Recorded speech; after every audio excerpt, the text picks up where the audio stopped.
இத்தனை நாள் நம்ம யூஸ் பண்ணுற ஃபோர்க் வந்து ஒரு டெவிலோட டூல்னு சொன்னால் நம்ப முடியுதா? இது என்னன்னு தெரிஞ்சிருக்கு முன்னாடி நம்ம சப்ஸ்கிரைப் பண்ணிடுங்க. 1004 பைசாண்டைனால் உருவாக்கப்பட்டது தான் ஃபோர்க். இது எங்கே ஃபஸ்ட்டு இன்ட்ரடியூஸ் ஆச்சுன்னா வெனிஸ். ஆரம்ப காலத்தில் இந்த ஃபோர்க் வந்து எல்லாராலையும் அவாய்ட் பண்ணப்பட்டுச்சு.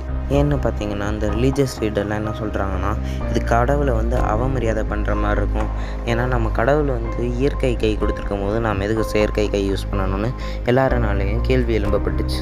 ஆரம்ப காலத்தில் ஃபோர்க்கில் வந்து 2 நீடில் தான் இருக்கும். இது எதுக்கு சிமிலராக இருக்குன்னா பிச் ஃபோர்க்னால் என்னென்னா, இந்த டெவிலால் யூஸ் பண்ணப்படுற ஆயுதம், அந்த ஆயுதத்துக்கு சிமிலராக இருக்கிறதுனால இதை வந்து டெவில்ஸோட டூல்னு சொல்கிறாங்க. மரியா ஆல்கிரோபொலினா வந்து அந்த ஃபோர்க்கை யூஸ் பண்ணனால பிளேக் நோயால் அஃபெக்ட் ஆகி இறந்துட்டாங்க. இதனால் நம்ம ஃபோர்க்கில் சாப்பிட்றது வந்து ஒரு பாவச்செயல்னு நினச்சி இந்த ஃபோர்க்கை வீட்டுக்கு கொண்டு வரது நமக்கு டெவிலை வீட்டுக்கு கொண்டு வரக்கு சமம்னு பேசினோம். காலமட்டத்தில் 19th சென்ச்சுரிக்கு அப்புறம் இந்த ஃபோர்க் வந்து நார்மலாக யூஸ் பண்ணப்பட்டுச்சு.